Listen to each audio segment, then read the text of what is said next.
what I mean by the aim of drafting. These are the different aims of drafting resolutions. Now, who can draft resolution? Let us come to that point. Who is the authority to draft the resolution? Generally, who is authorized to draft the resolution, or who drafts the resolution? A specific organization or a group of policymakers. When we say a specific group of organization or a group of policymakers, they can draft a resolution. A single company or an enterprise in their body, in their board of directors, they can pass the resolution, or they can take a resolution, they can draft a resolution about a certain event, certain matters, certain policies.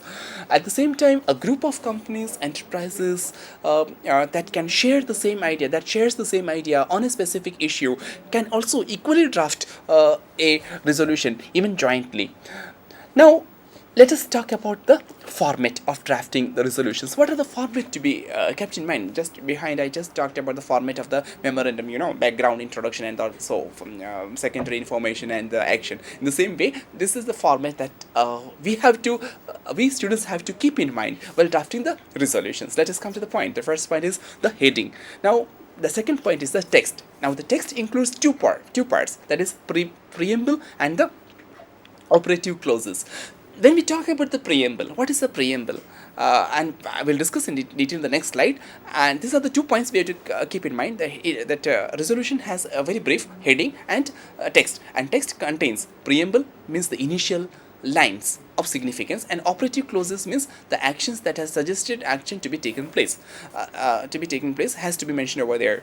And we have to make a note here that a resolution consists. What is a resolution? How the resolution is in the structure of resolution has we can say that a resolution consists of one long sentence separated by commas and semicolon. We can say the resolution is separated by commas and semicolon. Second is a full stop only appears at the very end of the resolution. That we can say that we can put a full stop only at the end of the resolution. Once the resolution is over, then we can put a full stop. Otherwise, in between, there is no break of sentences with full stop. That is to be kept in mind. That is to be remembered. The students should keep in mind that resolution always is followed, separated by commas or semicolon, and it ends with a full stop at the last or the conclusion of the resolution, ending of the resolution, I mean. Now, let us elaborate about the heading. What does the heading means? What does the heading talk about? It is the identity. Heading is the identity of a resolution, we can say. And it consists 3 things. Where, that is to say, where the resolution will be submitted, the place of submission of the resolution. Second, who is the topic, what is the topic of the resolution. And third, who is the author, who is writing this resolution. These are the 3 points that has to be mentioned in the heading, and these 3 topics comes on the left hand corner. When you write this resolution, it should come on the left hand corner, and in 3 separate single spaced line it has to be mentioned. Now, let us come to the next point, is preamble. Now, preamble means what? As I said earlier, it is the initial line. It is the initial line means the starting line that declares, that describes the importance of resolution, that talks about the significance of resolution. It shows the necessity or the requirement for drafting the resolution. And the format of the preamble, that is to say the first initial line, see, is very important to note, my dear friends, and that is each phrase of the preamble is followed by a comma. That is to say, the preamble is followed by a comma, and last clause is followed by a colon. This has to be very has to be kept in mind, so that the students, while drafting the preamble, that the phrase or the part of the clause that ends with a comma, and the final clause that ends with a colon, that has to be very much noted over here, friends. If you're writing, then just note it down. And the next point is, this is the illustration. This is the example of the preamble. You can see, I'll read out. Taking into account that many people are living in poverty, it is followed by comma.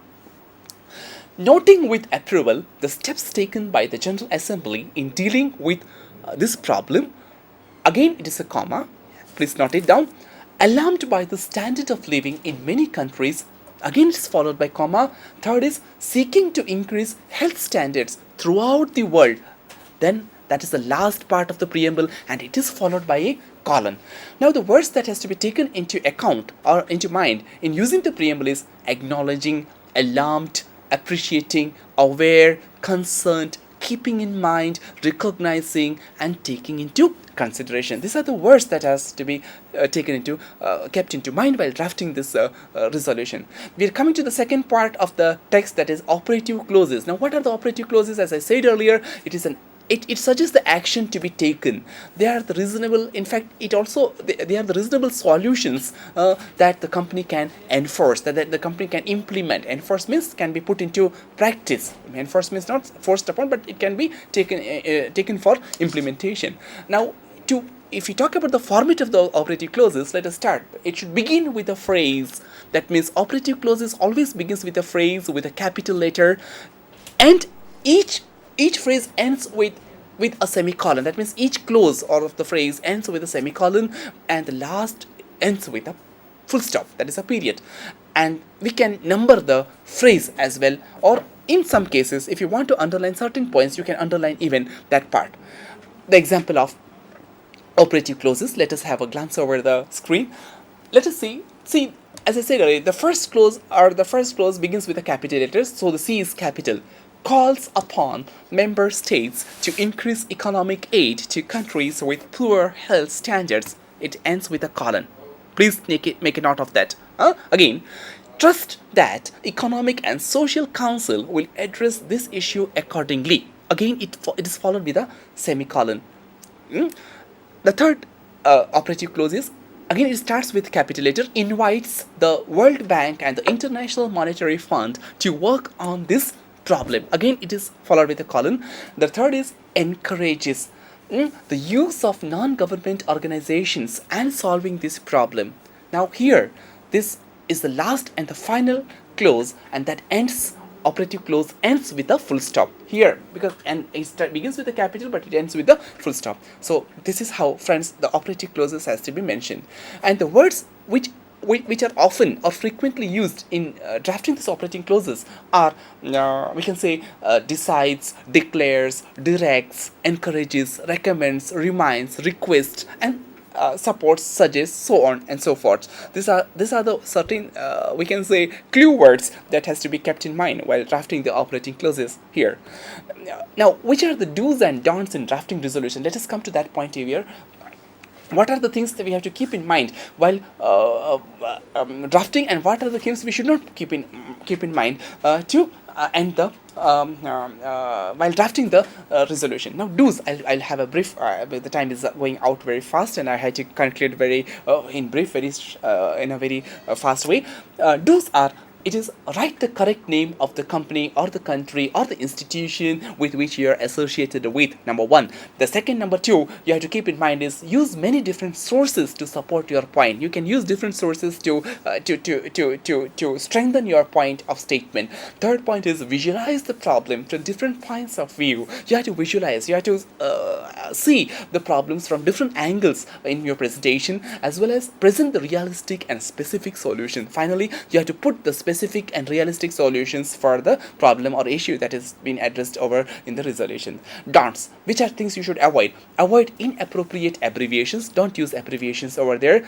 Replace I with we. Generally, resolutions should be written with a plural form, and or you can use the Department of Psychology or the department of the institution.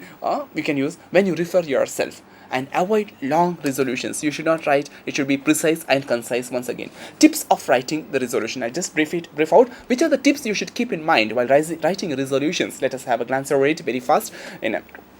Be sure to follow the format for resolutions provided by the conference organizer. You should follow the format of resolutions very strictly. You should create a detailed resolution. For example, your resolution calls for a new program. Think about how it will be funded and what body will manage it, or which body will manage it. So detailed resolution should be there, and try to cite facts. Put the facts in the resolutions over there.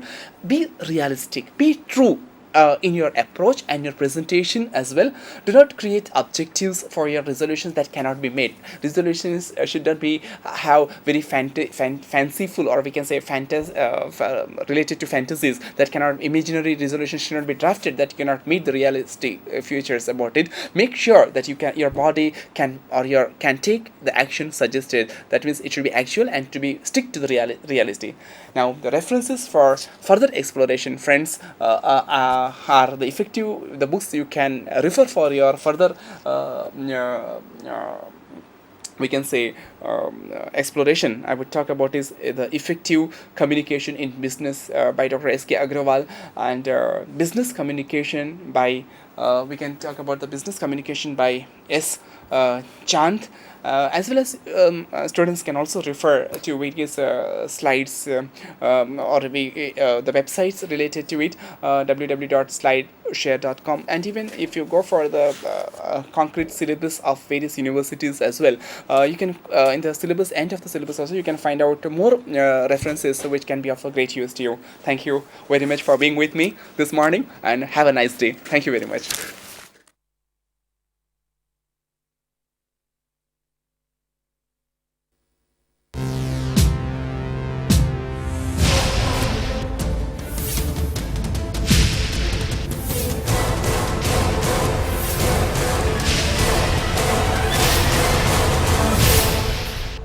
SANDHAN, All Gujarat Integrated Classroom. સેટેલાઇટના માધ્યમથી જોડતી કડી એટલે સંધાન.